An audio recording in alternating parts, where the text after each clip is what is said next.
Welcome, everybody. Welcome back. Another episode of the Six Man Tag Podcast. This is episode 67. So, as we say every time, we're well on the road to that very coveted number, episode 69. Anyway, to get to it, I'm Mike. And joining me as always, it's no, not today. Not today. No CJ, no Skylar, because we're just recording this on a random night with really no notice. So joining me, it's we reignited that feud last week with him and DJ again. Joining us. Yeah, that it's Dennis. The 30 rack on a pole match is probably going to have to happen real soon. But Joe yeah, Patrick no, again, versus Slurms McKenzie. Yeah, I get called out, and look at this. I'm the only one who shows up today. That's fair. Only one. This episode is essentially just like Sunday Night Heat, right? Of this podcast. This is just like us. We're like the B team. Yeah. I mean, listen, we're not going to talk about historical figures if they were wrestling. Like, we're not going to talk about a potential JFK Lee Harvey Oswald tag team, which would have quite the heel turn. Yeah. You know, that's actually, I would love to do. I heard about this the other day. I don't know if you have, but there's this channel on Twitch and or YouTube. I can't remember which one. And he has a program where he's programmed AI to make a Family Guy episode, and it makes it, the stream goes as long as the donations keep coming in, and the donations are what the AI is prompted to do. I can't remember the name of it, but I saw it, and like these streams go for like days. I would love to do something like this with wrestling because it would be like the craziest shit. So this stream, by the way, gets shut down all the time because somebody donated and prompted the AI to have Peter make a clear-cut plan to bomb the Capital One Arena in Washington, D.C. And the government shut that shit down real quick because I mean, that's like 4 blocks from the I was going to say, if you do not know, yes, the Capital One Arena it's very close. Like I went there, and I think you can walk to all like the monuments and stuff. Very close.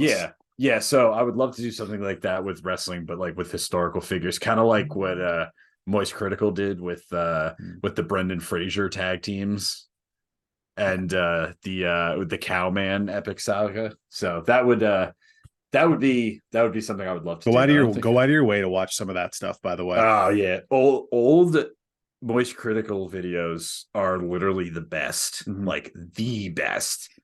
I like what he does now. It's more kind of like news updates and stuff, but when he used to play like those shitty games, he's been talking about, oh man, there's one dude that they put a documentary out.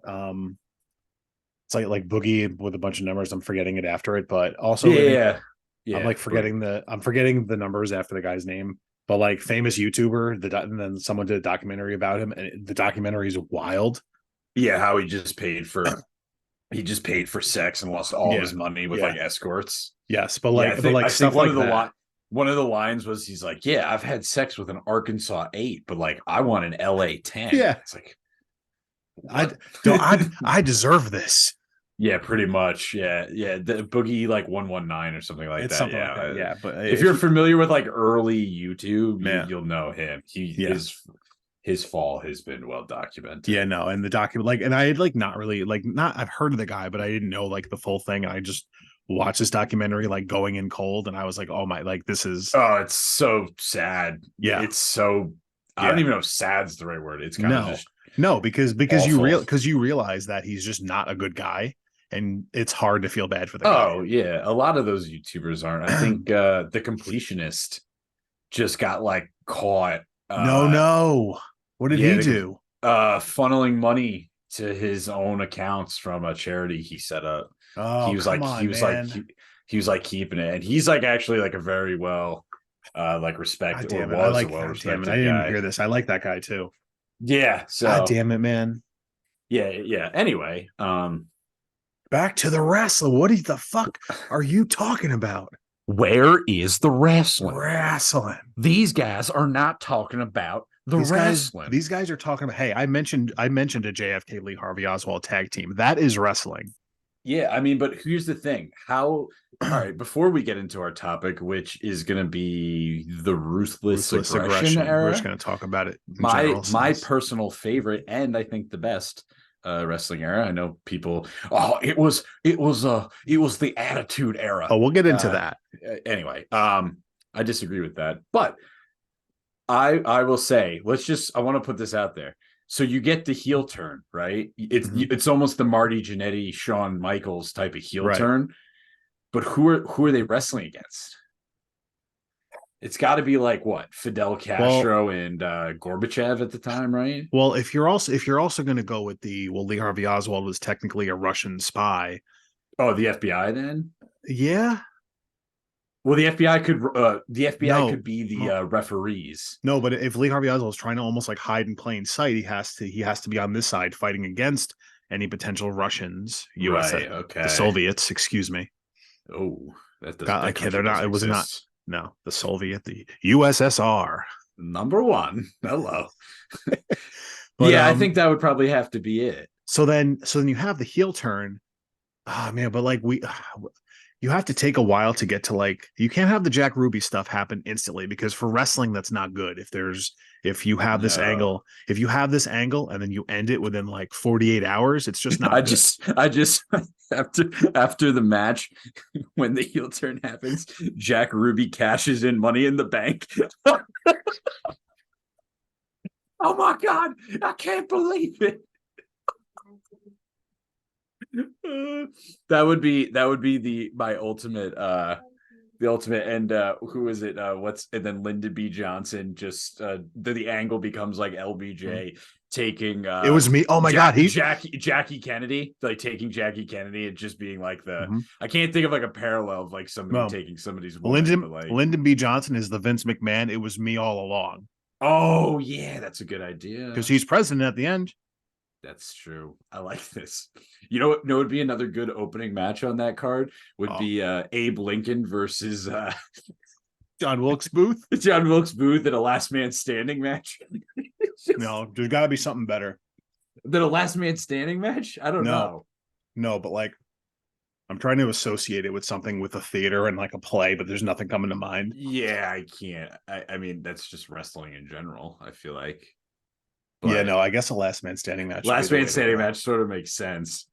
Or yeah, and then you could just do like some battle royale with just like, I don't know, the Civil War, where you I do was gonna war say, games yeah. with the Confederacy versus the Union. Oh man. It's war games, and Ulysses S. Grant is the surprise entrant for the baby Where's faces. now what venue are we putting that War Games match in? Because you have a different crowd no matter depending on which colony you're in. Well, you got to go. If listen, you got to go baby faces. It's probably going to be in the north, I'd That's what I would assume. think. Yeah, right. But Yeah, who's really the baby? But like we got like a USA Canada '90s thing on our hands. If you're up north, comparing the Civil War to like the USA like Canada beef. Yeah, yeah, no. it's So, but when because yeah, if but you're in the when that South, card shows, yeah, I know. if Listen, you're if in the they're in South, Virginia, The Confederacy is going to be over, man. yeah, but here's the thing, though. You can't have that match in the South because they burnt that motherfucker to the ground. Oh It doesn't. God, I don't there's know, so many man. factors for this, man. Oh yeah, but what's the main event? It can't be. It can't be the. It can't be JFK. It can't be. What would be the main event? Oh man, I don't know. I could say something. I'm not. I'm not gonna. I'll text it to you. Yeah, But just think. Hold on.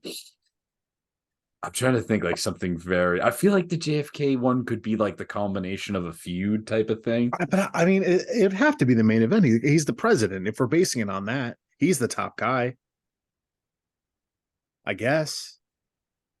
Yeah. Yeah. If they're listen, if JFK, I mean, is the mob involved? Is the CIA involved against him? Like It'd be a good who's storyline. It'd be a good blow off on a pay per view. That one's not making it to here, but no, that it's would not. be, use your imagination, Yeah. everybody. Yeah, I Yeah. think that's probably the main event. I feel like you have to open with the almost open with the war games. I feel like, Well, what's you need like a you also need you need like a comedy match on this card.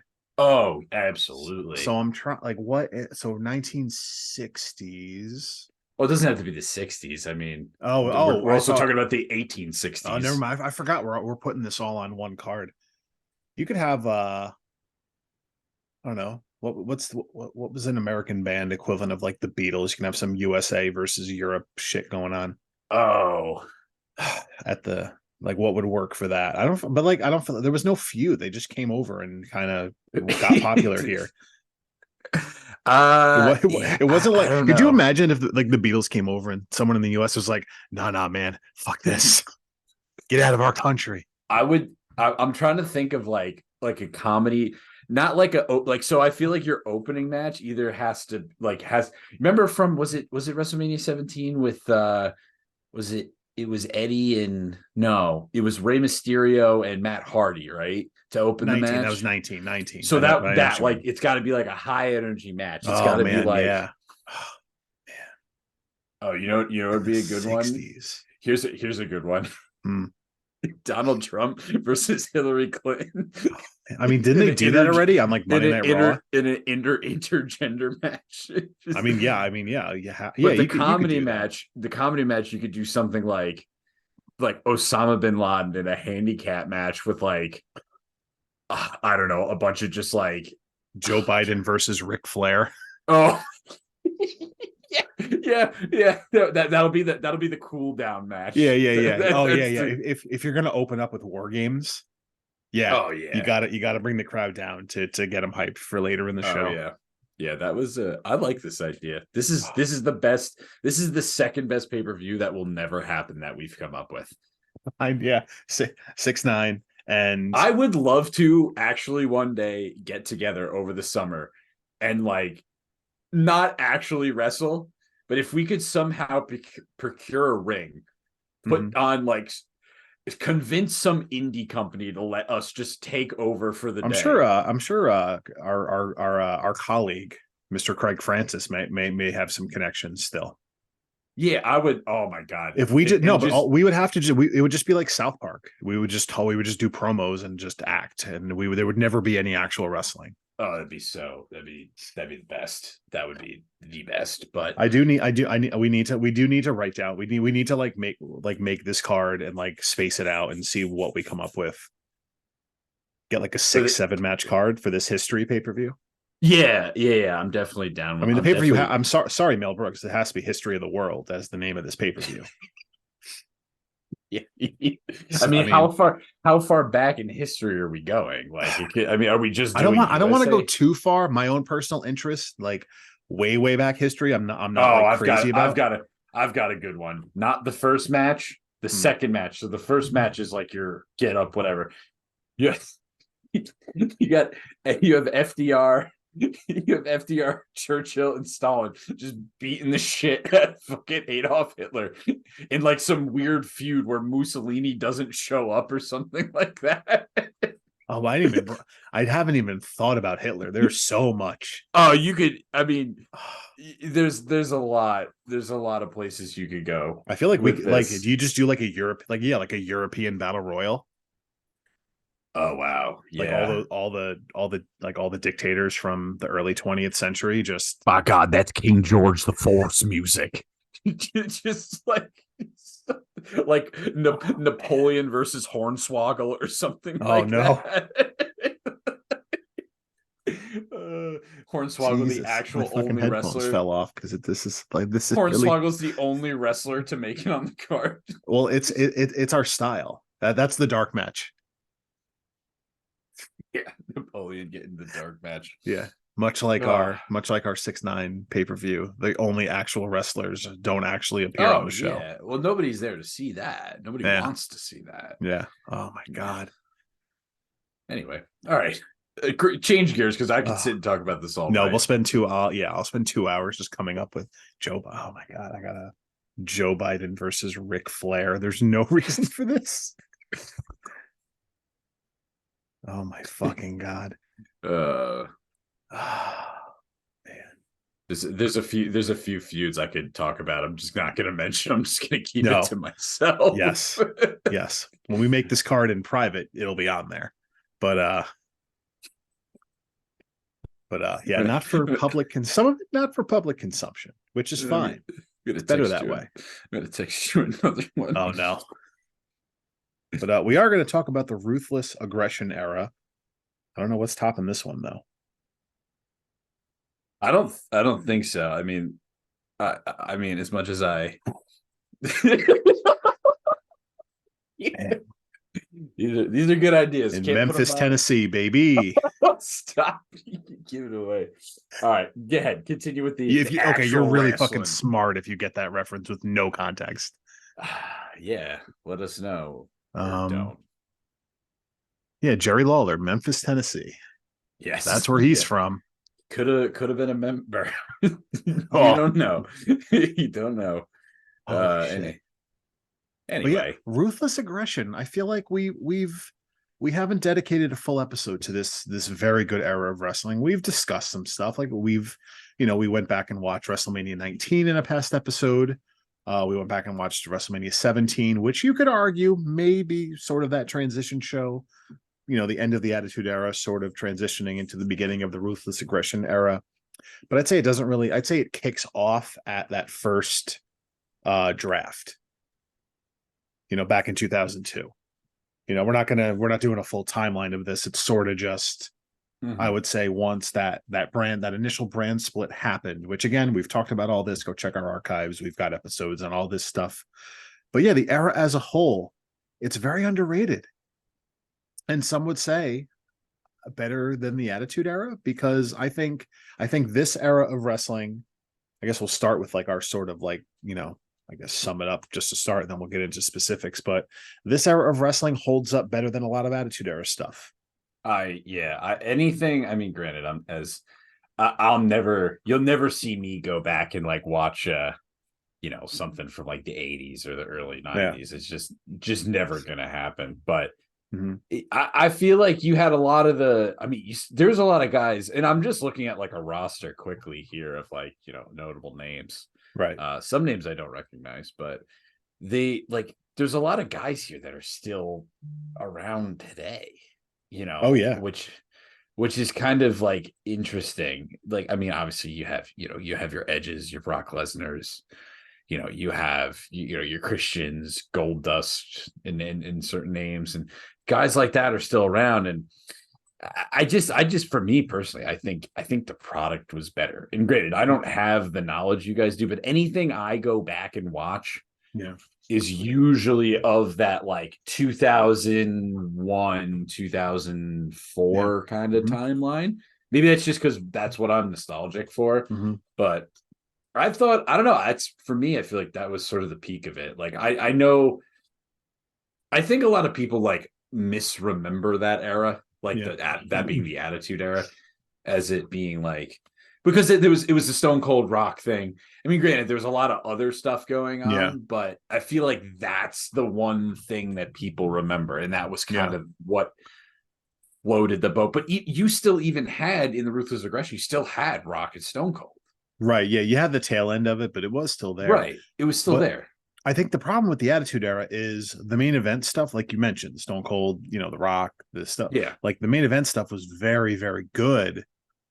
And a little bit of the undercard stuff, like, especially when, like I'll just say 1998, you had a lot of Stone Cold and The Undertaker, and then Triple H and The Rock were like not there yet. So you at least had that little bit of an undercard. But then, like, aside from that, it's not that guys were bad. It's just not a lot of that stuff holds up well today, as opposed to the Ruthless Aggression era stuff, which, it does hold, like, some of those WrestleManias, those like mid 2000 WrestleManias hold up better than those late 90s ones. Well, yeah, but like on top of that, a lot of those guys really hit their stride in the Ruthless Aggression era. Like, you obviously, the Undertaker and the Kane feud was big, but you could argue some of Undertaker's best work was in the Ruthless Aggression era. Same thing with Triple H. Like, I think Triple H's best work was the beginning of that Ruthless Aggression era. and I agree. guys like that. And you had a lot of the old guard still there Hmm. while you had legitimate, like new, I mean, and I don't really know like the classes of whatever, but like, was it OVW or the name of it? You had a lot of those guys Yeah. coming up through the ranks, which was, guys like Shelton Benjamin, guys like Hmm. Brock, guys like that, John which, Cena, Randy right. Orton, I mean, Batista. you think about this. I mean, you think about that time was the beginning and the rise of Cena and Brock, who are two of the top, you could argue, Mhm. at least 10 biggest names in the Mhm. company's history. Yeah, it was overall just a different way of developing talent because like you didn't really have like you had independent stuff, like way early on, and you had all the territory stuff. But since Vince McMahon bought all that stuff out in the mid '80s and kind of made it his own thing, a national thing, you didn't really have you didn't have good ways to really develop talent. So this OVW class with all these guys we just mentioned was probably the start of like, oh shit, like of like some kind of like legit minor league system of like, Right. hey, we have these guys, let's, the guy, he's got a good look, or former athletes, or what, like Brock Lesnar's case, a friggin' very accomplished D1 wrestler. Yep. Yeah, sure, bring this guy in, let's train him and let's see if he's good. Because some of these guys, it doesn't click. I'll take an example for today. Like, I think Gable Steveson is just absolutely bombing in terms of being a pro wrestler. Amazing amateur wrestler, college, Olympics, whatever. But it seems like it's not translating to, pro wrestling. Like someone, Who is that? I'm not familiar with oh, that Gable name. Steveson, he was like NCAA No idea. champion. Really? He's He's like Olympic gold medalist. no idea. He's I'm with pretty WWE or AEW. No, WWE. Okay. What college did he go to? Because I feel like Gable Steveson went to Minnesota. He was a national champion Okay. and an Olympic medalist. But like someone like that, where people were comparing him to like Kurt Angle, like as Right. far as his, you know, just wrestling ability. But for whatever reason, didn't translate to or it hasn't yet translated to him being a pro wrestler. So again, this is why you have these training things, because you're not just taking a guy, throwing him on TV and hoping for the best. You're like, let's develop this guy. And I feel like this 02 class, 0102 class was the start of this, of like a Yeah, new way to develop talent. I think too, a lot of the some of the better hardcore matches happened in this era too, because I Mm-hmm. feel like they were still willing to push the envelope then. Because Yeah. I don't know. It feels like some of those matches, with the exception of obviously the Hell in the Cell with with Mick getting tossed from the top. It Yeah. felt like a lot of those matches were, we're gonna put him in a steel cage, and it's like Yes. it was like that gimmicky sort of thing where, Mm-hmm. for me, like the ones that stand out, like those big hardcore matches are, you have Mick Foley versus Randy Orton, Mm-hmm. which was huge. The one that really stands out to me is Mick Foley versus Edge at WrestleMania. Mm-hmm. That one was because just the one spot alone through the table was wild. Right. And that was Mick was still able to like hold up and have a decent I was say match you're back thinking of then. Edge and McFoley, right? Yeah, Not Edge that's and what I Randy said. Orton. Randy Oh Orton no, and sorry. Edge. Yeah, Mick I got Foley you and though. Edge is what I meant to say. The listeners Doesn't knew. know wrestling. The listeners knew. It's Adam Copeland, pussy. Oh fuck. Anyway, but then yeah, you had what was it? Was it Shawn Michaels versus Vince McMahon at WrestleMania That was 2 of that that era? was yeah, I forget which one, but yeah, they had like a With the hardcore big match. ladder spot Yes. that one I remember. And then there's the Hell in the Cell with Batista and Triple H. Like I very much remember those more than, because they were good and they were brutal, as opposed to just being like brutal. Right. Or just gimmicky. You know what I mean? Well, because I think most of the hardcore matches were you had the hardcore title, which got shitty after a while. Well, that was the beginning of the 24/7 title. Is basically More that or was less. just like, Yeah, it how do was. we keep these guys on the roster relevant? Yeah, Like pretty even much. then, there was a good match I remember from that era. I think Kane wound up winning it.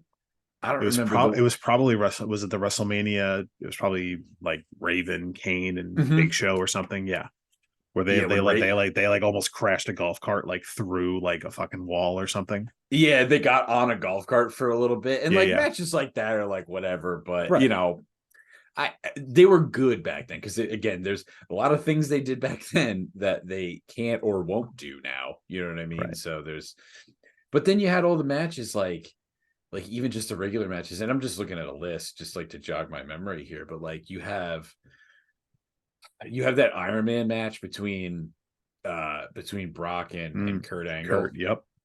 That one is great. That one stands out for me. And then you have what's the one I'm thinking about here? Not the I think it Iconic. was also it was I think it was a lot of people's first introduction into just the quality of the matches on wrestling week to week.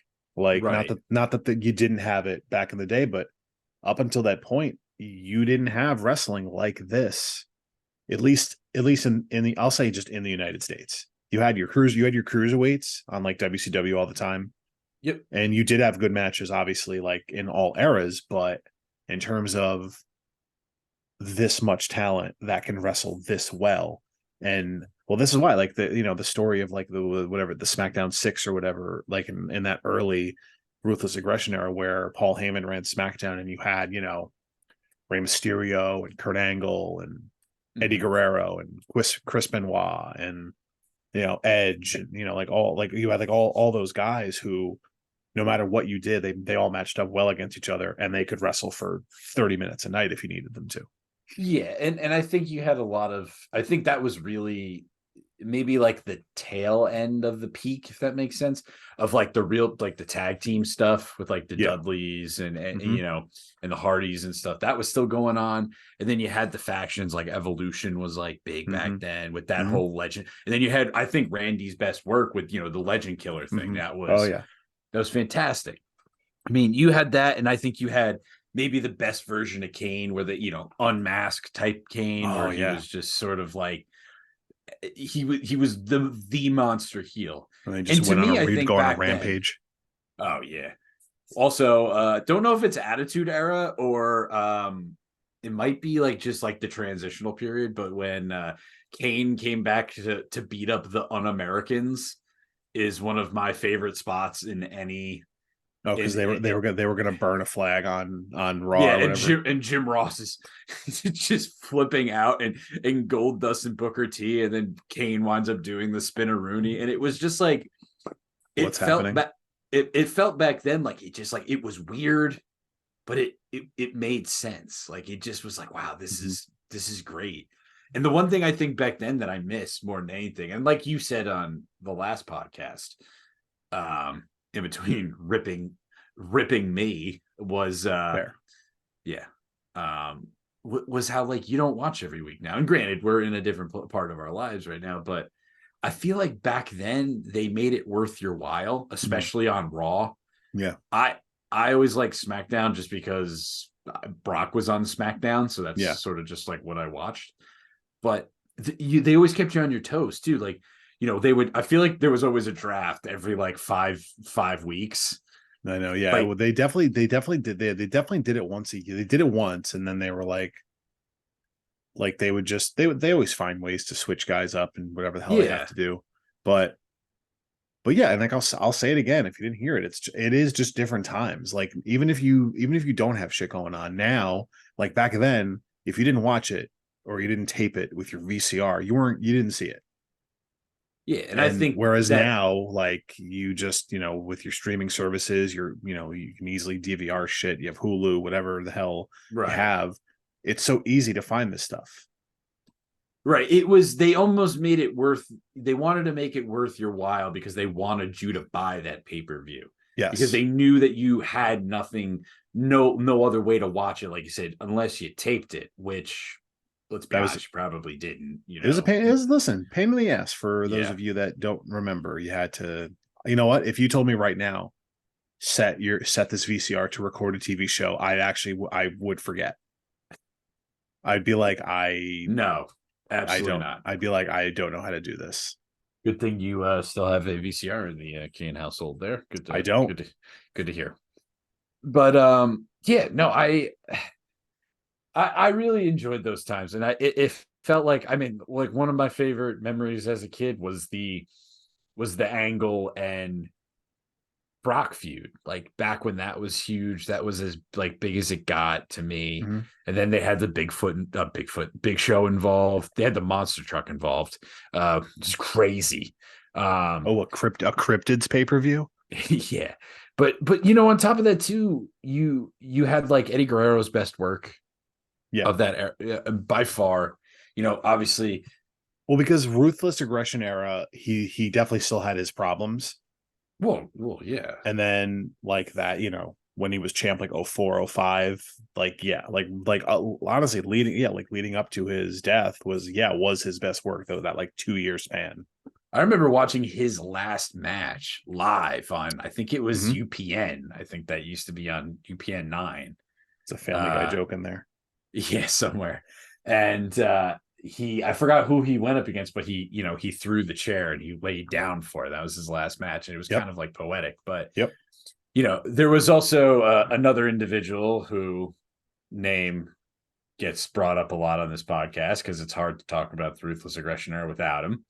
For those of you wondering, we're talking about Chris Benoit. I mean, some of the best matches of this era involved him. His title win is probably one of the better matches of that era. I forgot which pay-per-view that's from, but I remember that being the one where him and Eddie hugged at the end. Oh, Mania 20. Yeah, that's a fantastic match. Yeah, because it was that triple threat match where Benoit won against Shawn Michaels and Triple H, and then Guerrero beat Kurt Angle earlier. Right. And then, oh look, we're buddies, and now we're both champs. Yeah, and I think it's SummerSlam when The Rock put over Lesnar. I think I remember that one stands out to me. 02. That was you could say that was your technically beginning of, or like that was like passing the torch for sure. Right. The only thing we didn't get was a Stone Cold Lesnar match. Yeah, no, we didn't. That didn't happen, unfortunately. But nope. Or how about angles that would never fly today, as in battle for Dominic, the custody battle. I mean, and who the fuck knew how Dominic Mysterio would turn out, because he's awesome and great fucking heel. I love who else. Let's see. By the way, totally agree with your guys' opinion. I actually would give Rhea Ripley the MVP award. 1,000%. 1,000%. So. Oh yeah, no, for sure. Like I said, I'll say it again. I'm pushing for her to have that go for the world title reign, because why the fuck it? Why not? Wow, imagine Roman drops the title to Rhea Ripley. I'm sure it would be. Listen, I'm all about that, because I just want to see the IWC lose its mind.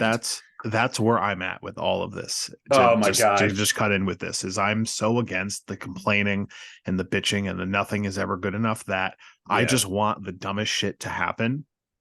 Oh yeah. Just to rile them up. Like I either want Roman Reigns to be champ for like 20 years, or he drops it to like Rhea Ripley, or like, someone that the idea is just drop it to Brock Lesnar. Just because I would like to see him drop it soon-ish, maybe at Mania.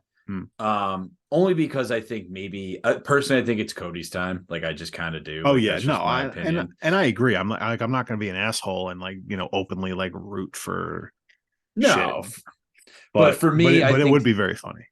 Yeah, but the only one there's only one person on that roster I don't want to see him drop the title to, and I bet you can figure out who it is. So his name is Charles Masters Punk.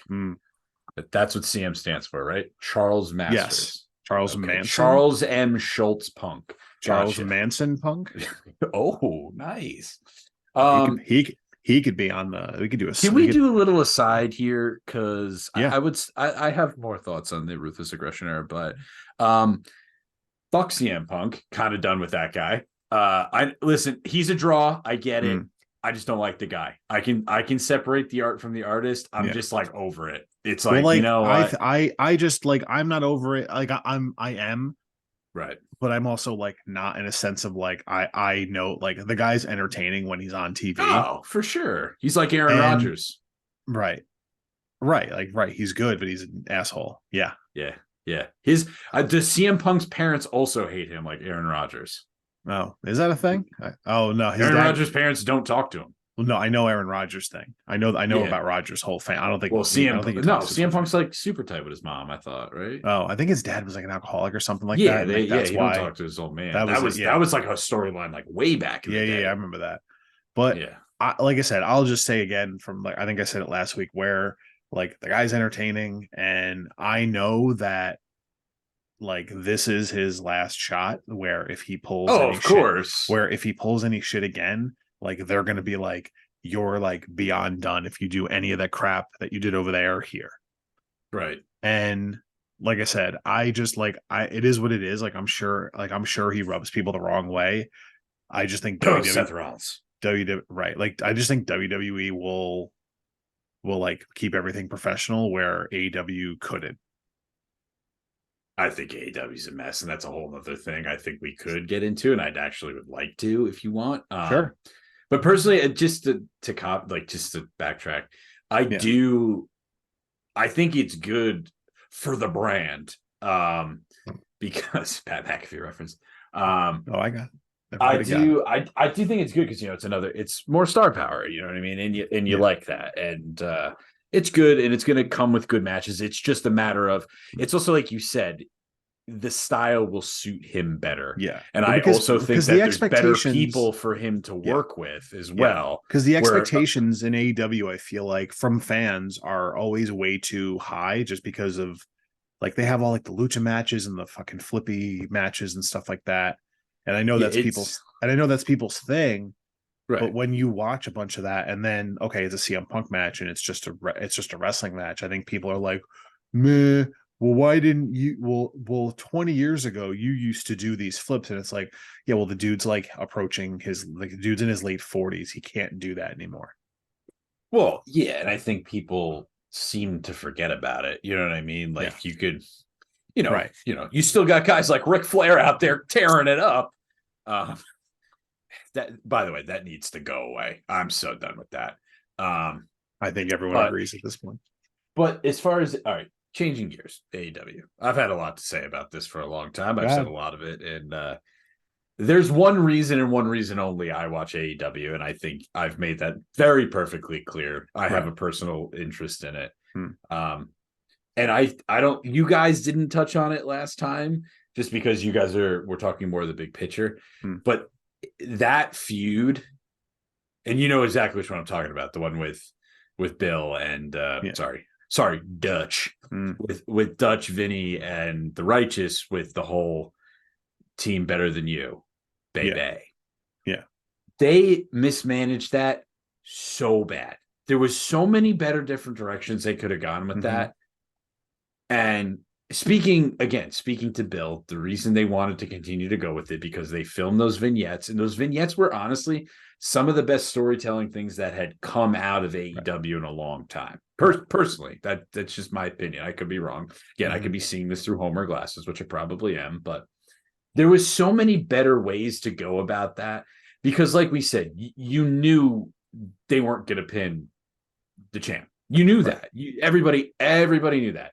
Right. And with Adam Cole hurt, there was nobody there to, take the pin if they wanted to do it the other way around or whatever. Right. And I get MJF is the biggest draw there. He's probably the best thing they have.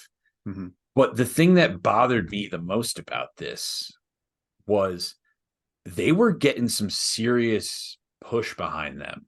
Mm-hmm. A lot of people were liking what they were doing because it was different. And it was, let's be honest, they're both very charismatic and they're both good in the ring. They're not like going to give you a 5-star match after 5-star match.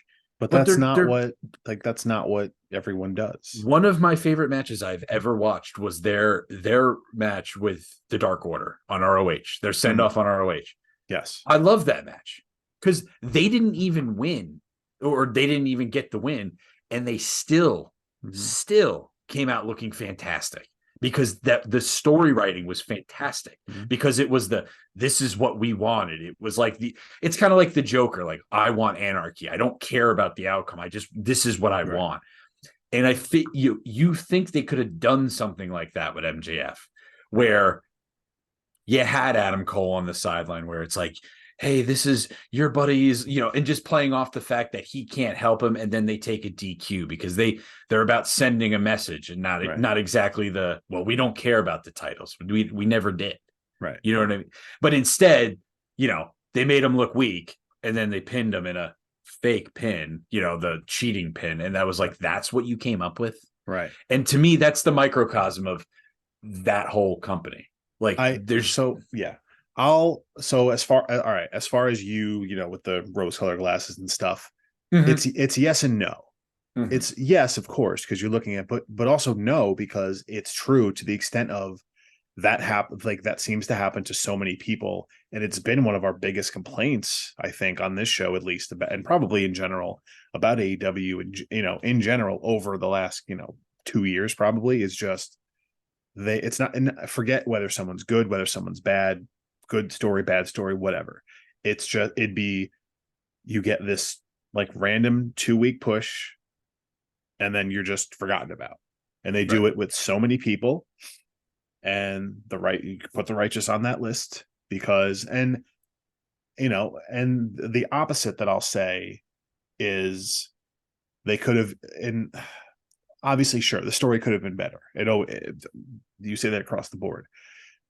The counter I'll say to that, from my point of view, again, like I said, I have no fucking knowledge of anything. I'm just, my own thoughts are, they could have just not been in that spot, period. Right.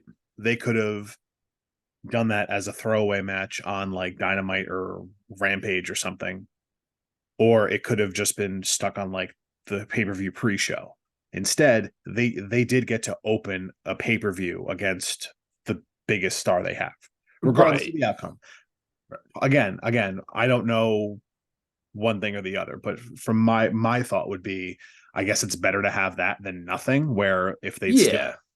kicking around like Ring of Honor, just sort of like wrestling random matches with Oh, no yeah. say. It's at least better to have that, have your vignettes air. And I do think people are getting behind them to an extent, because they've at least had some pretty decently high profile matches on TV, whether it was against Yeah, but that that's almost that I know where you're legend. going with this. Like they got, again, Yeah. and I'm not saying that their goal is we just want to like be on TV and collect a paycheck. I'm sure that's not what their goal is. No, but But they like want. right, it's still pretty fucking cool to be like, all right, cool, we're wrestling FTR this week. Oh shit, we're Yeah, wrestling but that's Edge and almost my thing Sting. too, is that then they throw them within these matches that have what behind them. You know what I mean? This is a Well, whole. you want to talk about random matches on AEW? That's been my biggest complaint forever. That's exactly what I'm talking about. Is like, you get these, you get them, and it's like, I mean, it's got to be an honor for those guys to work with. I mean, with Sting and Adam Copeland Yeah, and who Darby Allin. Darby Allin. Yeah, Like, I mean, that's so cool. But it's like, well, what's the point? Like, just to make yeah, these guys look better? yeah. Like, you know what I And they mean? can And then, also go back in their careers with some of the matches that at least Bill's had against, whether it's like the Young Bucks or Kevin Steen at the time, and like dudes like that they've wrestled over the years. Like, even without all this, you can look back and be like, well, I've done some cool shit. This is just adding it to the list, but now I want to actually like accomplish stuff. But you're right. But like, again, and like, obviously, right, you're pinpointing one thing with with obviously you have a vested interest in, well, but it's also what I know too. Like, I don't know. Like, I pay attention to that. Like, when I speak to Bill, sorry, Dutch. I I just I'm sorry. When I speak to him, it's like, yeah, I don't know what else is going on, but like, I want, we talk about whatever, and then I bring up like, hey, how's everything going? Like, yeah, that, right. like, that's that, as we know, because I am the only wrestling insider in this podcast. This is very true. This is great. This is very true. But it's like, and but then they're wrestling FTR, which is great, but it's like, But then what? but why? You know what I Right. mean? Like, but then they had Jake the Snake with them. That was like, that literally lasted Why? 1 week. That lasted like 1 week. Now it's not even a thing. It's it's frustrating for me. And obviously, like But I have a you take fucking Jake the Snake Roberts. Like I know he's got like some health issues, whatever else might be going on with him, but like he's legit one of like the best minds in wrestling, and they just right. have him, and they just don't bother with him. No, because it's again, this is the typical billionaire playboy. I can do Yeah. whatever I want and I know It's very everything. funny. I think you posted that link to that Peter Rosenberg thing about how when It was he Craig. It was Craig. oh, it was him. I thought I knew it was one of you guys, but like how, and I very rarely agree with him just for Oh, whatever. and anything. But when he said he's like when AEW started, everybody was loving it because it was everything, Well, now it's right. exactly what It was it because is. all you had in WWE was Vince McMahon, and that was it. And everyone in AEW was like, "This is going to be great. It's going to be different." And now it's flipped, where Well, it's that's the Tony thing with they Khan right. calling everything. Well, that's exactly it. But it's honestly not even that because they're living off of, let's be honest, WWE's image. Yeah. I mean, these guys. I mean, outside of MJF, who is really a product of AEW. Um, I mean Darby Allen, but I'm not like again my personal interest. Like I'm not like crazy about him. I guess like Sammy Guevara, but sort of in the same boat with me. He's just not my favorite. But honestly, Okay, what yeah, about? it's But what been. I'm saying is you have guys like JR who clearly are not mailed it in, but they're at the end of their whatever. Oh, You're I've said it. big.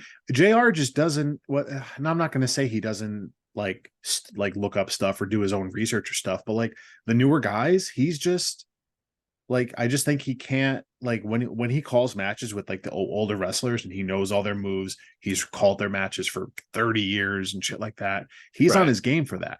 But when it's new wrestlers doing just move after move after move, that's not how he does commentary because that it's just not what he does, and it comes across that way. But you're Yeah. right. They like, and I said it, they need to start phasing a lot of this shit out. Like, if Sting's going to retire, then okay, he needs to go away. We don't need to add someone new. I hate the pacing too. You said that a few episodes back That's been my gripe forever. It's like car crash TV, and it doesn't have to be. when especially again because I keep bringing it back to the righteous because it's again what I know. It's what I Yeah. watch. I always if I know that they're going to be in a big match, I'll try to tune in. Yeah, yeah. And when they went over on the Hardys, it was like, whoa, like Right. nobody saw that coming. Right. And then they can't even catch their breath, and they're doing a promo, which is like 30 seconds. Yep. And then it's boom, we're backstage. It's like, well, what the fuck just happened? No, that's been my problem for years is they're trying to fit like 4 hours worth of segments into a 2 hour show. And those couple episodes of Collision, I don't know who produced that or paced it, but that was perfect because like you had your they let they don't let segments breathe is the problem. Yeah, no, it was crazy. And honestly, and it's like when you and like maybe I'm just older, but like I find myself watching, and like maybe if I was 18 or 16, I'd be like, well, I get it, move on. But now I'm like, well, wait, what happened? And now they're on the next Yeah, thing. but even still, it's like you still need a little bit to like process. Yes. Especially if it's different if it's like that instant gratification, but it's like you just spent 5 minutes watching that. Right. And now you're like, oh, all right, cool. Whatever. They literally had, like one of their like, SCU like tag teams with like Kazarian and Christopher Daniels a couple years ago. They had a match where if they lost, they had to break up forever. Like they got pinned, the team's broken up. 5 seconds later, they cut to a promo, and I'm like, you can't just let the camera pan on the ring for 30 seconds more to let people process what just happened. You had to move on to a throwaway promo. Like Skyler says, it's WCAEW. So it sucks, man, because dude, when they started, like I was so excited, dude. I went with. Well, that's exactly what happened on WCW. It was the same way. Dude. Me and Anthony fucking drove to Washington D.C. to go watch the first AEW Dynamite. Like we literally drove 4 hours to go watch their first show. We're fucking pumped about it, excited. It was great.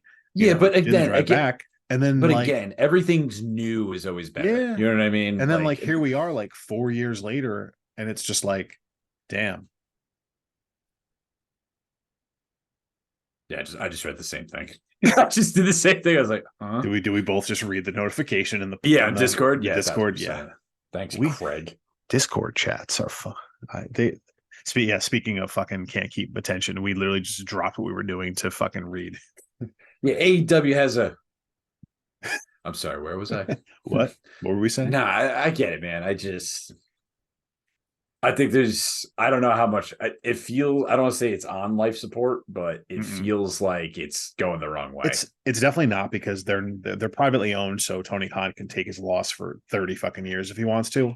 Oh, yeah, But exactly. but the problem becomes they book these big arenas, they only sell 4,000 tickets, and like sure, if the money breaks even, then whatever. But 4,000 people in a 15,000 seat arena sucks.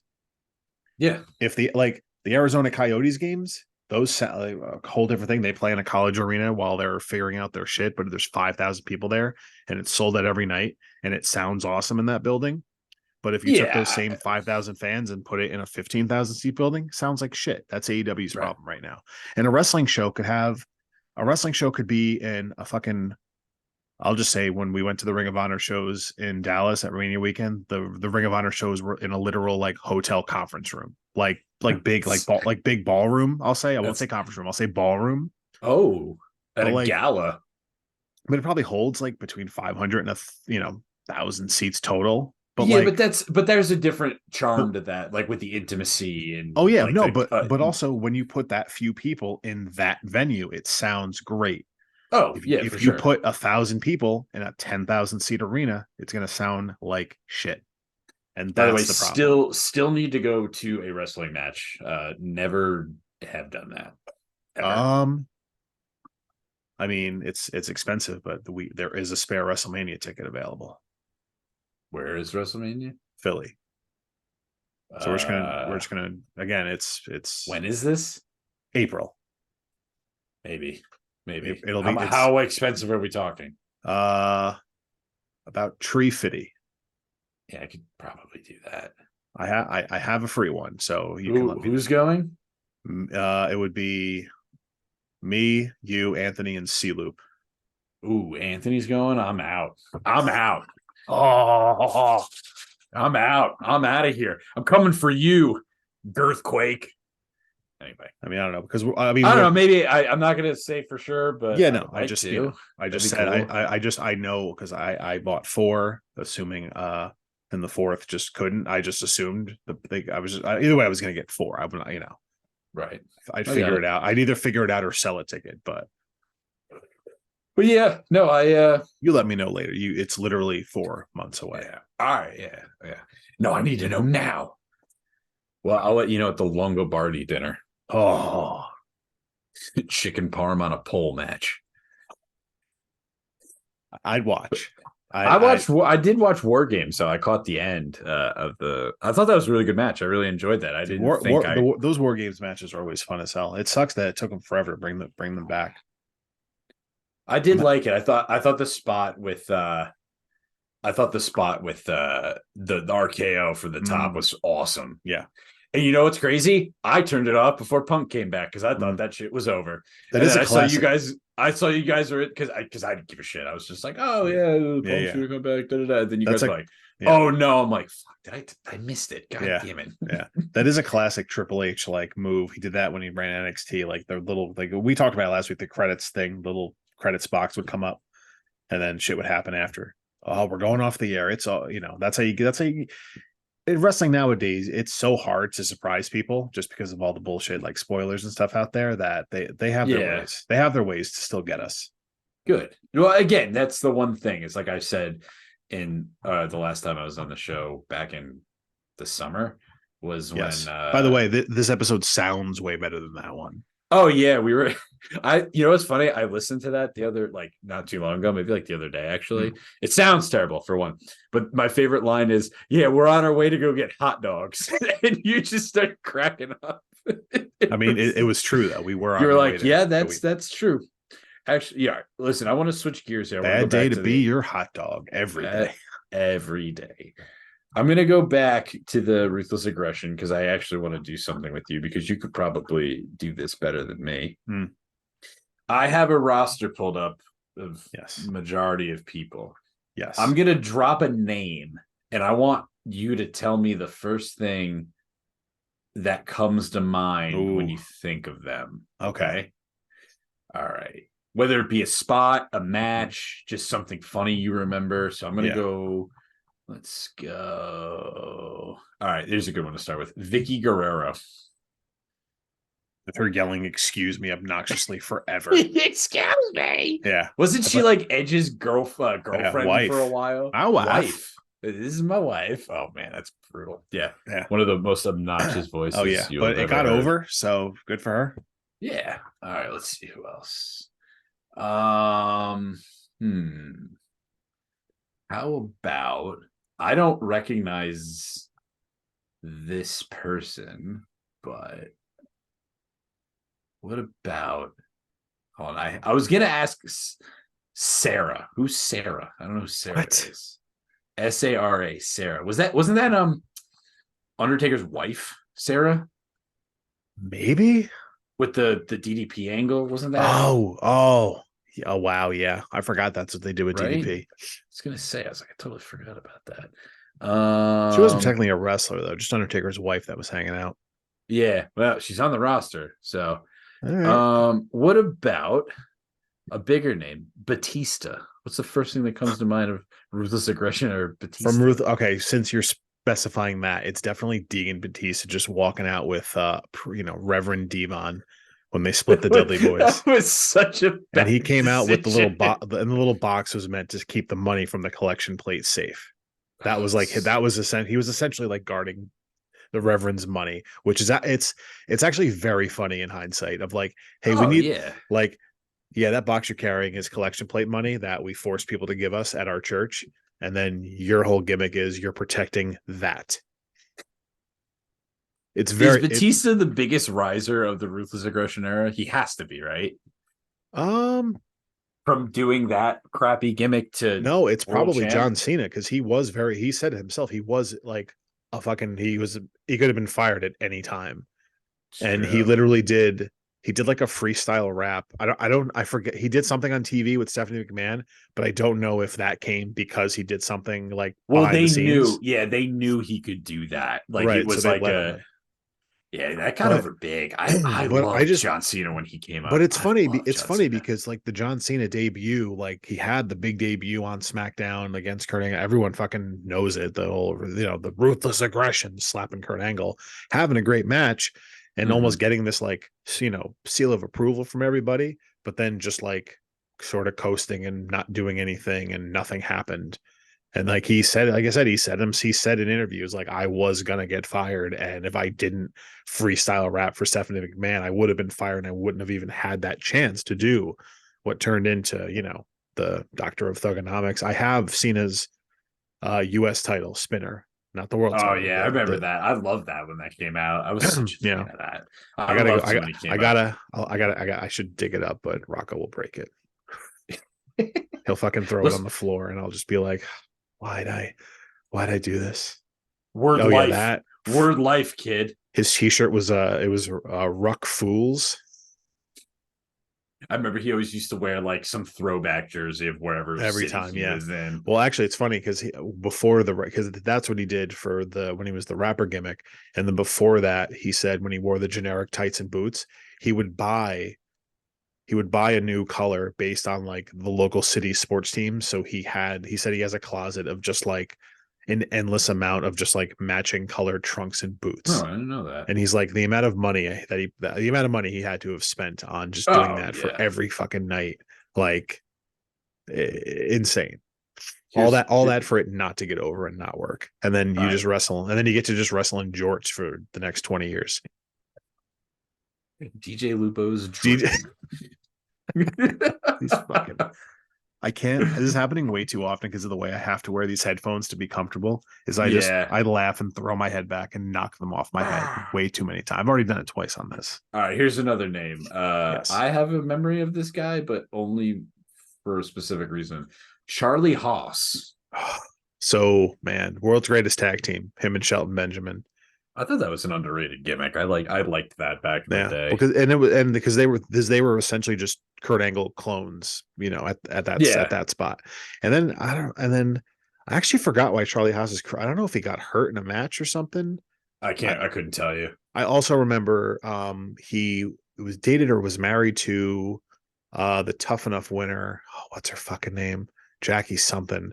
and she wrestled for a bit, but it just didn't pan out. And then I Jackie do. Aprile. Jackie Aprile.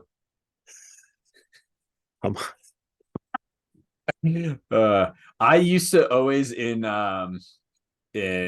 this. All right, so I'll tell you why. There's another wrestler that there's a reason. Chuck Palumbo. oh man, Billy and Chuck, baby. Right. They were there. Let's get married, dog. So Charlie Haas and Chuck Palumbo, I always used to wrestle against them in SmackDown versus Raw because they were the worst rated superstars. I would just beat the shit out of them with whoever. That's the only thing I know about them. I mean, Charlie Haas, I obviously know, but that was no, yeah, no, Billy and Chuck, man, they former tag team champions, and that you could do that angle today, but they were heels in 2002. They would be. I know where you're going with this. Leave it. Yeah. Leave no, it. I'm not going. I'm not. All I'm going to say is they'd be baby faces today, and I'm just commenting on the times is all. Oh, exactly. All right, here's a big one. Eugene. How did that get greenlit?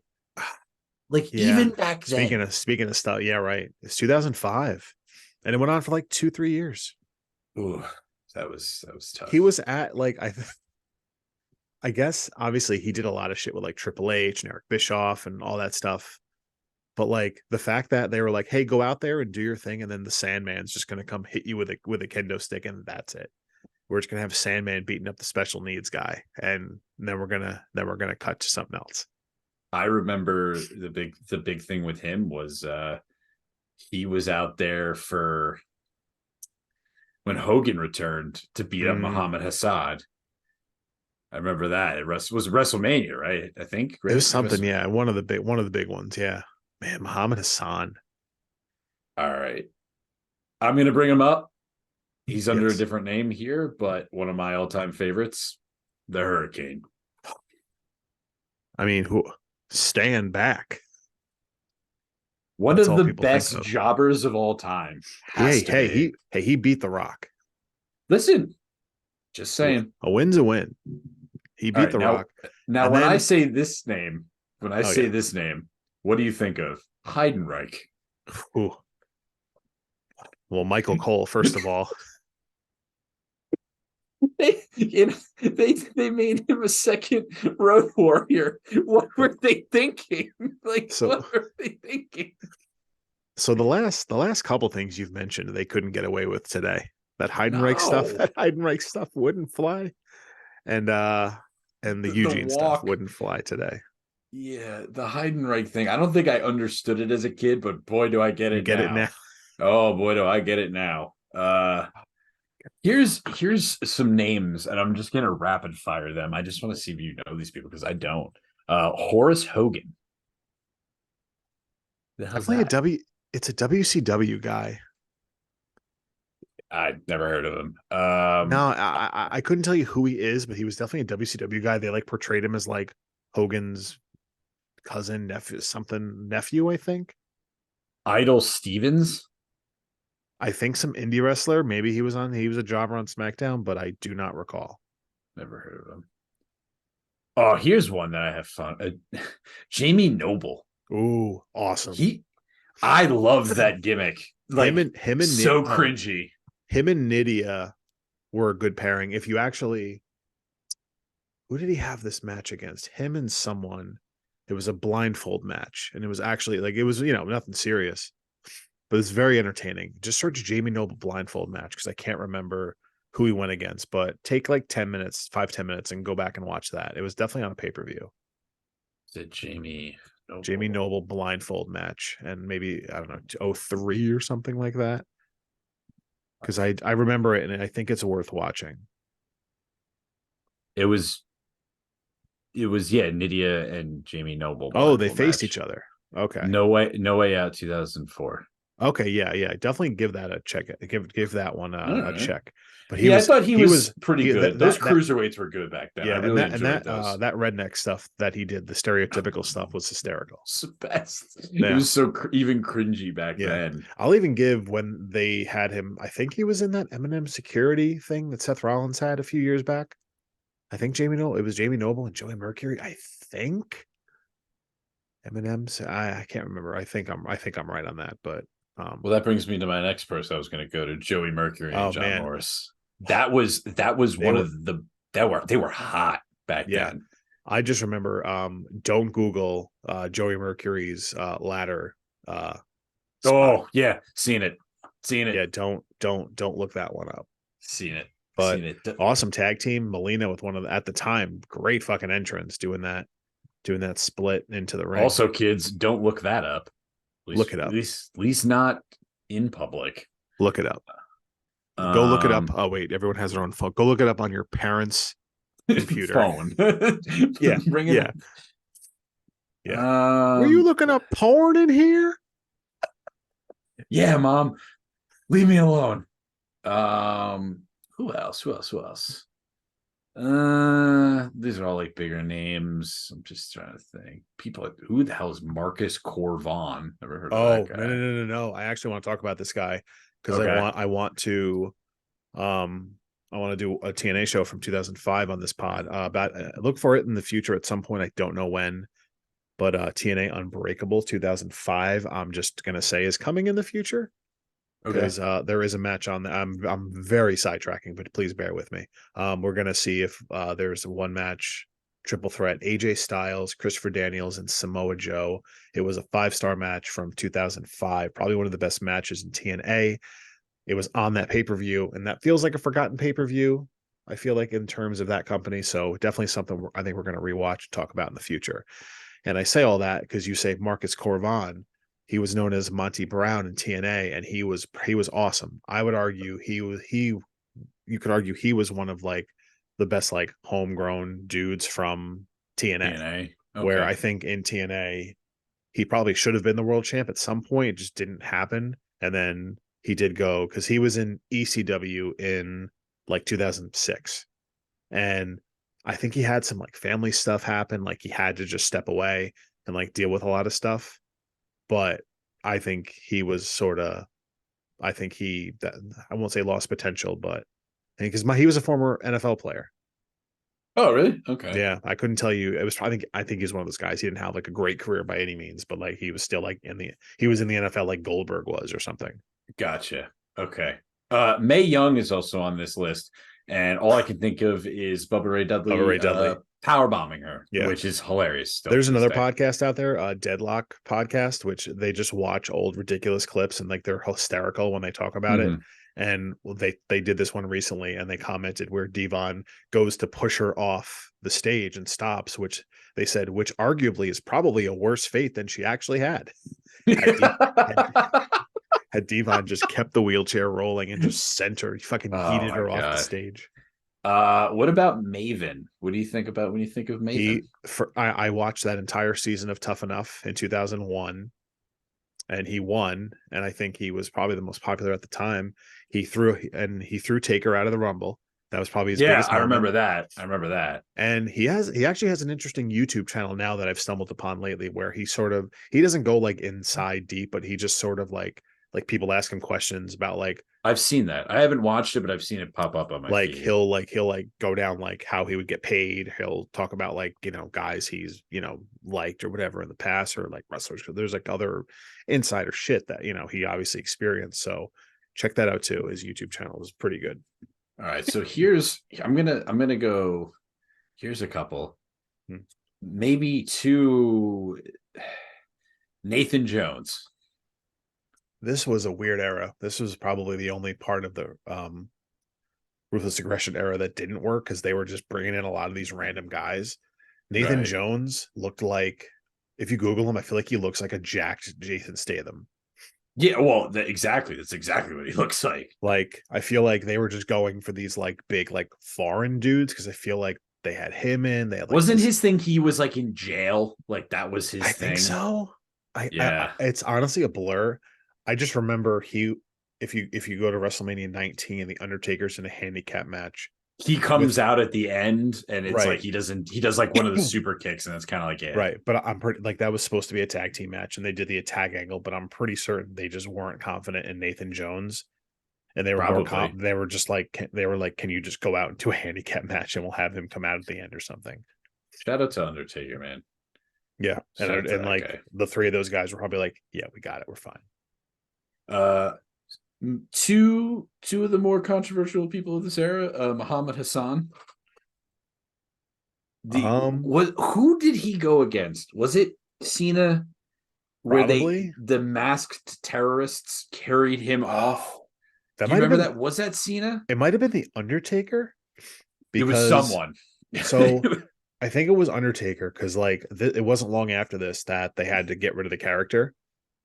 Yeah, And wonder why. it was Undertaker because his last thing is Undertaker gave him the last right like through like the stage or something, Oof. and that's how they like wrote him off of like He's dead. he's the under He's dead. the Undertaker saved America. That guy. Apparently, that guy was like a real dick too. I don't. He was also Italian, which I think is I Very find funny. hilarious. They're Yeah. like, should we get an actual Arab guy to play this part? No. No, no, no. Let's get some guy named fucking Capricio or something Yeah. like that. I think I like just read. I don't know if it's true or not, but he's like a principal at a junior high, like in New York or something. I love that. That sounds about right. Him and Tommy DeVito's parents are in some fucking PTA meeting for like some Don Bosco prep. Here's a good one. Can we stop and just say that this Tommy DeVito Linsanity run is nice, and I know it's nothing. I'm enjoying every second of it because but I know it's going to end. but like, so we're recording this on December 12th. December 11th, the Giants beat the Green Bay Packers on Monday Night Football. DeVito didn't look like. Listen, I'm not saying anything. I know. I'll say this: You let him down the field at the end of the game. That's all I ask for. Tommy DeVito's earned himself a lot of money because he's going to be a backup quarterback for a while. That guy's never gonna have. That guy's never gonna have to buy dinner ever again in North Jersey, fucking never, or anywhere in the that's tri-state fair. area. Maybe in Connecticut because they suck. That's right. The meme is very funny of people being like other sports are like begging for superstars, and the NFL is like, we have this Italian guy from New Jersey. Listen, again, you know what it is for me? It's more of a feel good story. Like it's like, can you imagine? Like that's so awesome. Here's a really good one. And I'm not, sitting and talking about the really good guys because like I don't really feel like talking. I don't know if it's a good thing or a bad thing that I like Matt Hardy? aside from one dude, I've known everyone you've thrown at me. Probably one of the more interesting stories of this era, Mr. Kennedy. I loved Mr. Kennedy back in the day. Yeah. Well, because the entrance was awesome. He was good at being such a dick. Like the obnoxious entrance, like saying his name twice, the fucking custom microphone that he would have drop down, like old school, like ring announcing mic, like just all of it. He was a good wrestler. I think there was clearly issues with him maybe not being safe or injuring someone. I think that Allegedly. Exactly. Yeah. I think that was his downfall. I don't know. I think he had bad luck with injuries as well, which I think didn't help him because he was the first one. Yeah. Weren't they going to do the angle with him being Vince McMahon's like illegitimate son or something like that? I think everybody wanted that, but I think he was there when it played itself out, and they had Hornswoggle be the illegitimate kid. Because I think the old saying, compounding a mistake with a mistake. There you go. There you go. But I think injuries derailed him because he was Money in the Bank. I don't know if he got hurt or if something happened where like they made him lose it to Edge. I think or something. Yeah, didn't he not cash in or he did and he got no? He had to like defend it and then Edge won it and then Edge cashed in at some point. So I think they took it off him. But yeah, they missed it with him because for a little bit there he was cool as hell. Here is one of my favorite. Who I think is another guy I think is very underrated. Paul London.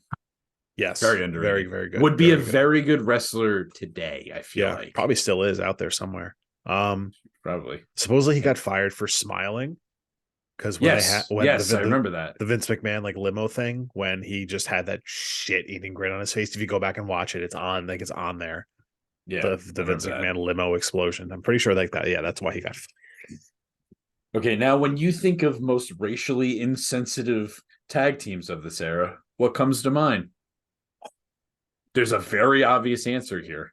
I'm gonna miss it, but obviously when you tell me, it'll make sense. Of the It's not era, it's La not La Resistance. Resistance. No, it's not La Resistance. Because that actually kind of made sense. Is it? Wait, is it Japanese? Mm, Think south of the border. Oh, Mexicools. Take two unbelievable luchador wrestlers and then put them on lawnmowers. Three. It was Psychosis, Juventud Guerrera, and Super and Crazy. I love Super Crazy. Yeah. I love Super Crazy. And it bothers me that they're just like, oh, yeah, you guys are riding lawnmowers now. They're wearing the full landscaping jumpsuit, riding a lawnmower. And it was just like, you didn't have to do that. They could have just, like, they could have just been themselves. You know, it is what it is, though. I guess, you know, I don't know. Vince McMahon and those foreigners. Why does this name sound familiar to me? Paul Burchill. Who the hell is that? Oh, yes. He was there for a bit. He was a pirate.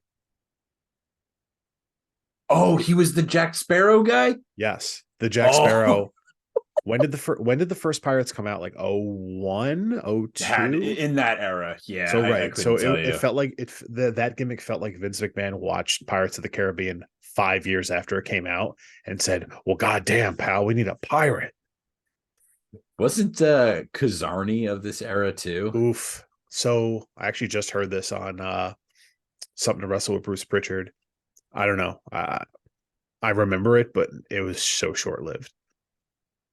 All right. What about this guy? He's one of my personal favorites. Sorry, my mind just fucking blanked. What did you say before Kazarni? That I mentioned something. Bruce. Paul Burchill. Paul Burchill. Sorry. Paul Burchill. He had a sister as a valet with him. I think Katie Burchill was her name. Okay. And it was rumored that Vince McMahon wanted an incest angle. So yeah. Anyway. The silence. Oh no. Anyway. Says it all. One of my favorite wrestlers of this era, a guy who I don't think you could not find anybody who doesn't like him. Scotty 2 Hotty. I mean, come on. Love that guy. Yeah. Like he could do the worm today and it would pop. I had it figured out. Yeah. Absolutely had it figured out. What about I'm getting out there, wear your shitty sunglasses, dance and do the worm. That's it. Your finisher is a random elbow drop, but you do the worm so it finishes them. Okay, I'm interested to hear about this. Ted DiBiase Jr.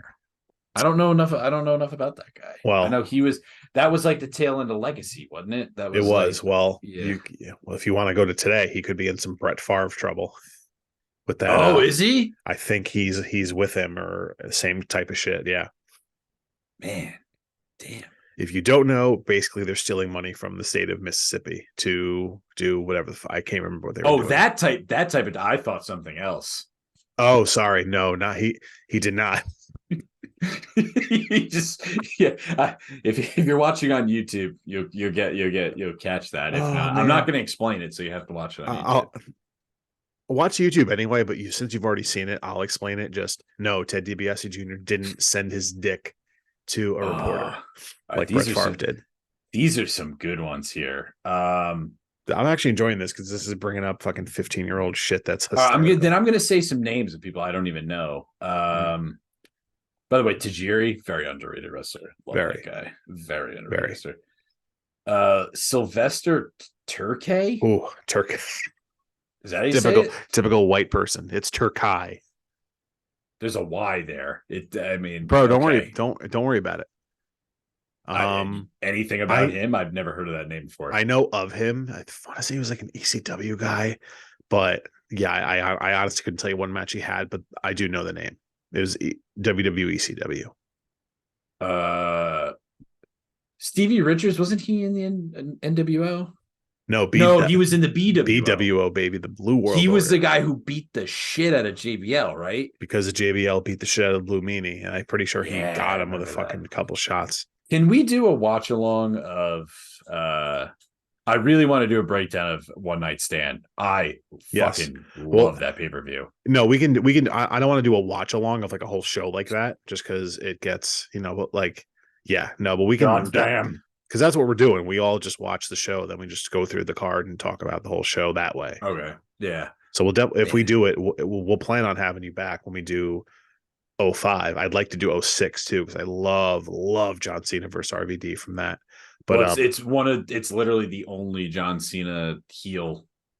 right, no, it's fantastic. So I definitely want to break both of those down. We'll have to do that in the future. But I'm assuming Stacy Keibler, best diva of the era.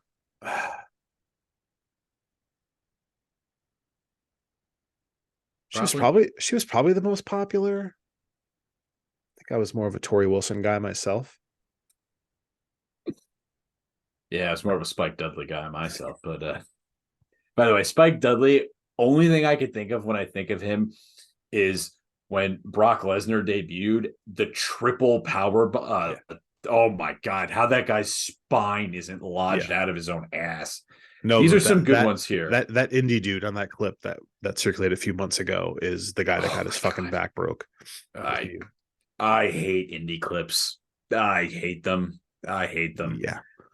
Here's no offense, but some of that shit's stupid to do. But that's go on. The Boogeyman. Oh, fucking A. I loved this gimmick back in the day. Because this dude was wild. Like he like there's no way to like fake worms. Like that dude's just putting worms in his mouth. So you say that about the worms, but you know what stands out to me that he did? The clock. The fact you that can't fake that. No. Like no, because that's it didn't. The thing. Because it wasn't that like what sugar glass when it disintegrates like that. Like I feel like that dude was just hitting himself with clocks. Either way, even if it's not, you're still hitting. Right. So yeah, that's. Here's another one.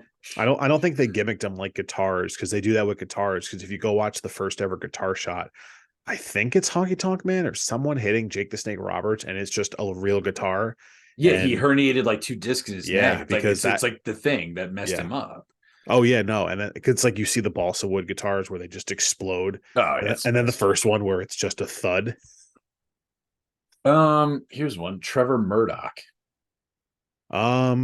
Very good tag team wrestler in that on Raw in that like 05 era. But I look at him now and think I could have a career in wrestling. he was the world champ for a bit. Was he really? NWA world champ, yeah. Okay. Like last year. Okay. But very good tag team wrestler back in 05. Him and Lance Cade. Big heel. Remember Tyson Tomko? Oh wow, that's a guy that he was like Christian's lackey for a while. Bodyguard. Yeah. And then I think I don't really get much after that.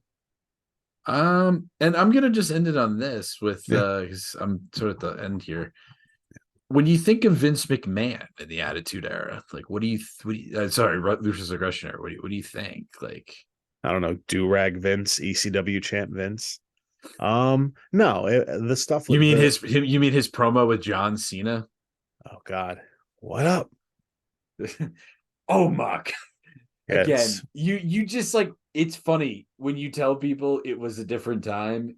Like, and like that was fine. Nobody cared then. I'm not saying good or bad. It's just no one really, obviously you couldn't do it now, but like I get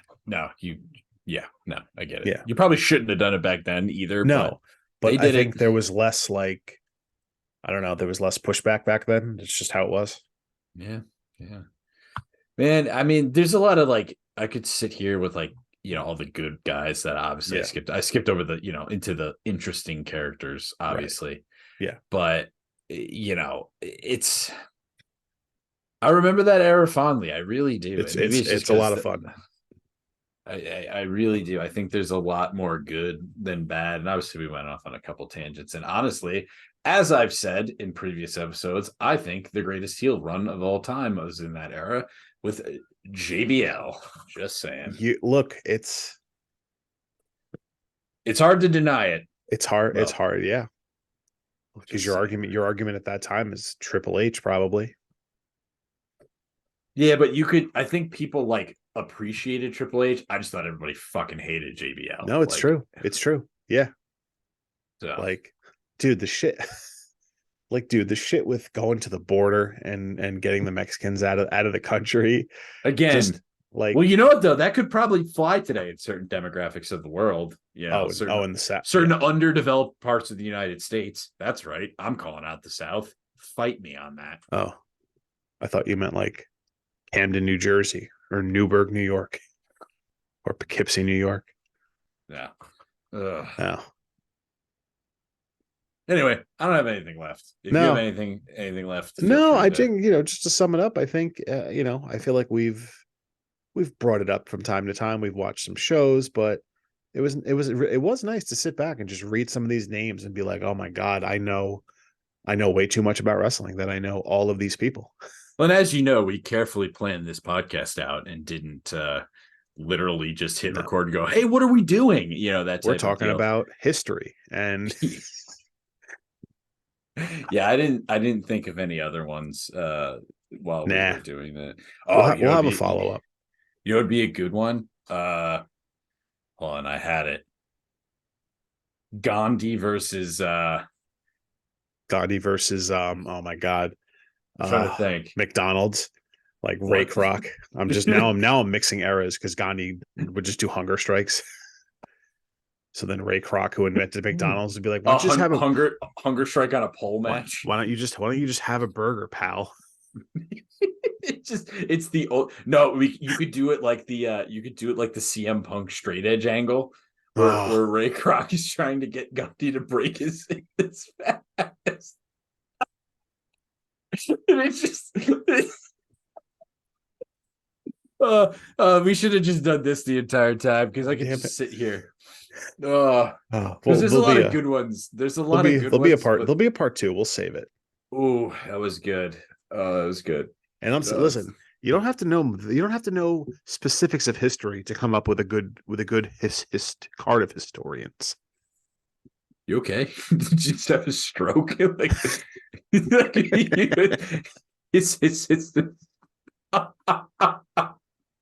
oh my God. I'm a little high. I'm a little high right now. I'm trying to think of I really can't think of like anything else that like stands out to me.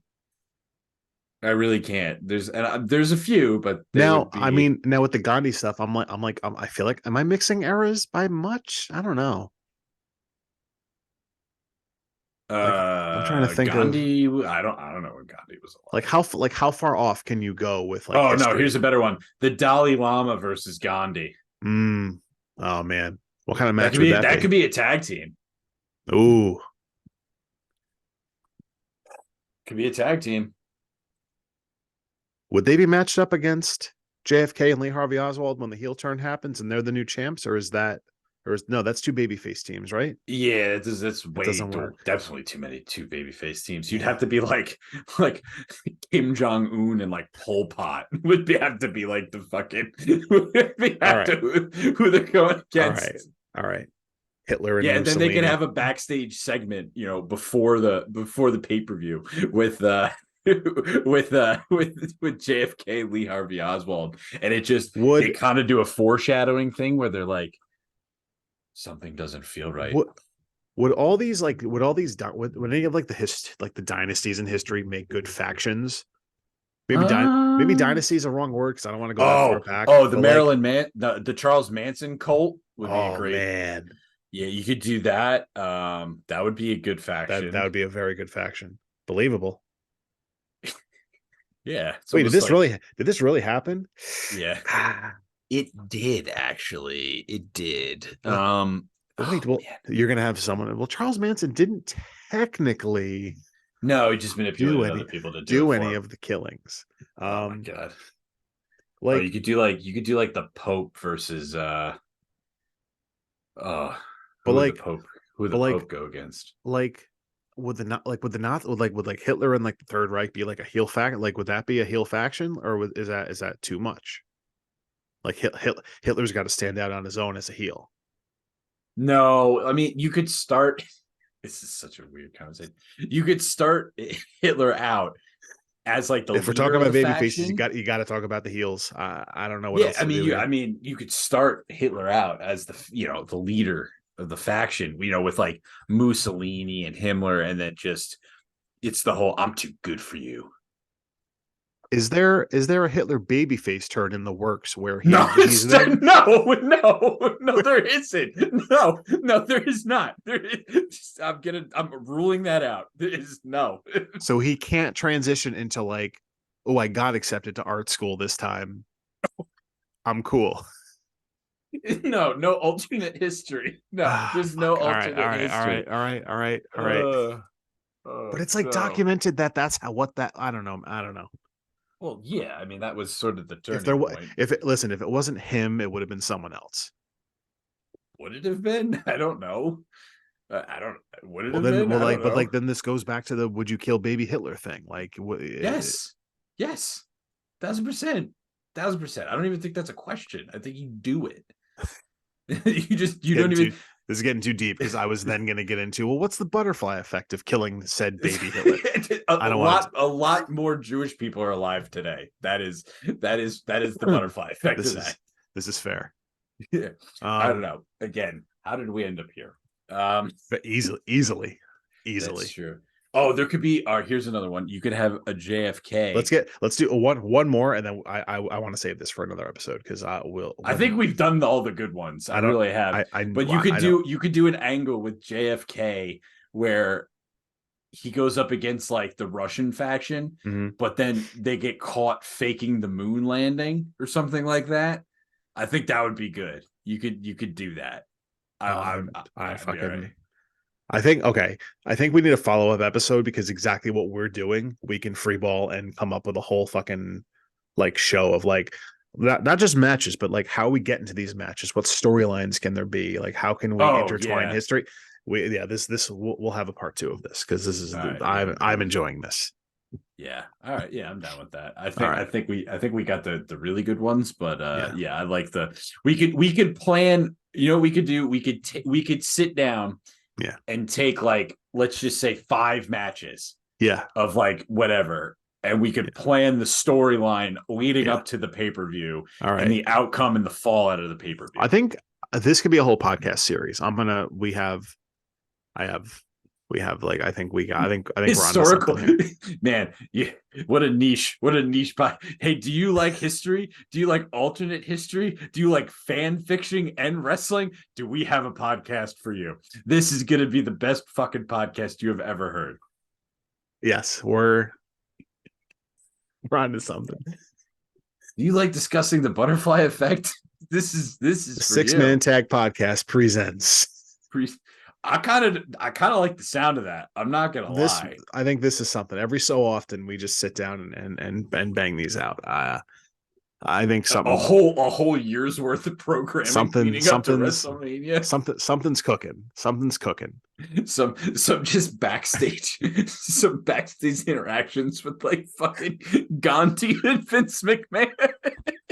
Oh, Vince McMahon has to be like, well, I already fucking proposed Joe Biden and Ric Flair, so we're clearly using fucking actual wrestlers. Yeah, but I would prefer not to, but only if we had to. All right. Oh, the Pope versus the Undertaker, and the Pope ends the actual streak instead of Brock in this alternate timeline. Oh my god! All right, yeah, we're on to something. I like this. I like this. I don't know. I want to keep going. It's so good. It's so good. I love that. I just like the entrance music. It's just like you get the Undertaker's, but it's like it's not even the Dead Man Undertaker. It's the American Badass. Yeah. No, there's no. I know the logic. It just doesn't make sense. Yeah, I know the logical thing would be yes, do this cult dead man Undertaker. The Pope could save him, blah blah blah. No, fuck all that. Kid Rock, Oh, baby. oh yeah, and the match ends in interference from Deacon Batista, Oh man. Reverend Batista, and it's just like the ultimate 360. And then Deacon Batista, and then the Pope heel turns on fucking on Deacon Batista because he wants the money in the safe. Oh my god. Oh, I love this. This is so good. What's the Uh, what's the Pope's finisher? uh Probably just nailing fucking the Undertaker to a cross, but for like real this time, just actually crucifying him. But like, and like, maybe not JFK. What's Lee Harvey Oswald's finisher in the babyface matches? Like, he's not turning heel yet. Ooh. They have to have like a dual finisher, I right? know, I know. Nah, well, yeah, but fuck. See, it's tough though because it's like they wouldn't be together. You know what I I mean? know. I think you know what it could be. It could just be they get thrown together, like Yeah, that type of thing, where they're like, this tag team's never gonna work. yeah, and Wow, then it look at the winds up. chemistry. And they wind up, yeah, they look at the chemistry and they're like, he starts talking to him about, starts talking to him about like communism, and he's like, oh, there, Lee, we have some ideas to banish the Federal Reserve, and then the FBI, played by the actual ECW FBI, gets involved. He gets in his ear. It just doesn't make any sense. And then, it's another good feud. I don't know if he's Cuban, but you could pick Carlito to be Cuban. Carlito, he's Puerto Rican.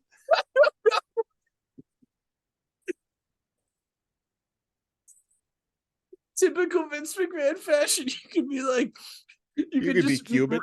You could rename Carlito to like the Cuban Missile Crisis or something like that. Like, is that just how he just feuds with JFK? He just does the Chris Maltasanti. You pointed those fucking missiles at us. I'm coming for you now. Like, chewing up an apple. He just spits like the Tajiri green, so it's like nuclear warhead material. Oh my god, it hurts. It hurts so much. This will never happen, but I would love to watch this. Wrestling's back. It's AI's got to improve now because oh my god. Oh my god. Like AI needs to be able to like take AI needs to be able to make this happen. I want to type all this and just have I'm them sure it lay can. I just don't know if I have the capabilities to do it. God. But hold. I'm gonna, as soon as we get off, I'm gonna put into my generator the Undertaker versus the Pope and Oh see my what god. comes up. Yeah, no, I think we have to do this again. We'll see how All right, far we can take it. Yeah, I'm cool with that. I'm Yeah. gonna laugh myself into a goddamn coma if we keep going. But because we can. That was great. That Oh, was fantastic. this was a very enjoyable episode. I hope you enjoyed us talking about the Ruthless Aggression era. We got a lot in there. or all the other shit we talked about. Yeah, the title will say the title will say, I don't know what I'm gonna call it, to be honest. Was JFK was the JFK assassination the start of the Ruthless Aggression era?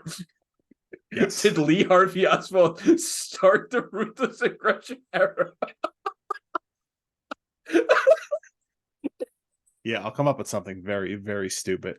People are gonna be like, "What the fuck?" It's for anybody who sees this, it's just gonna go, "I gotta hear this." Yeah. It's just like, what the fuck? Oh my god.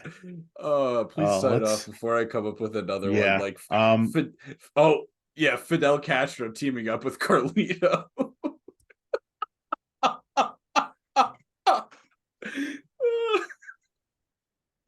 Fucking god. It's endless. But follow us on socials if you want more of this nonsense. Spotify, this is YouTube, Apple Podcasts, 6 Man Tag Podcast. Follow us on Instagram at 6 Man Tag Podcast. That's with the number 6 or Yeah, we just got the cameras password numbers. back to our email, so some things might get updated. Well, send us an email at Yeah, sixmantechpodcast@gmail.com. please. If you send us an email, I will personally get it tattooed on my ass. Yes. I'm not actually gonna do that. If you want more of this history ranting shit, please God. subscribe. Like I said, Apple Podcasts, YouTube, Spotify, Six Man Tag Podcast on Instagram, Six Man Tag on Twitter, even though that app is garbage and no one sees that unless you pay Elon $1 million a month anyway. Yep. So yeah, the Instagram, what the fuck? I don't have time for other social media. Maybe there's maybe the TikTok. What are the kids? We gotta convince the parents to let the kids bop with us. What? I don't know. That's all I got. Hey, where can the folks follow you? Me? Oh, geez. I didn't actually think I was gonna get plugged on this episode. They can follow me on Instagram at Denny Giannetti, Denny Giannetti MTB, or I'm actually active on YouTube, doing mountain biking content. So if for some reason you're super into AI generated historical wrestling content and you also like mountain biking, follow me on YouTube at Denny Giannetti MTB. I promise you'll be probably disappointed. So thanks. Hey, thanks everyone. Hey, thanks for hopping on. And yeah, history is great and wrestling's great. But yeah, we hope you enjoyed this one. That's awesome. Thanks for having me. Anytime. Well, there will be a next time because there'll be another history. Can I say one more thing before we go? And I want you to end it right after I say this. Okay. Go fuck yourself, Deej.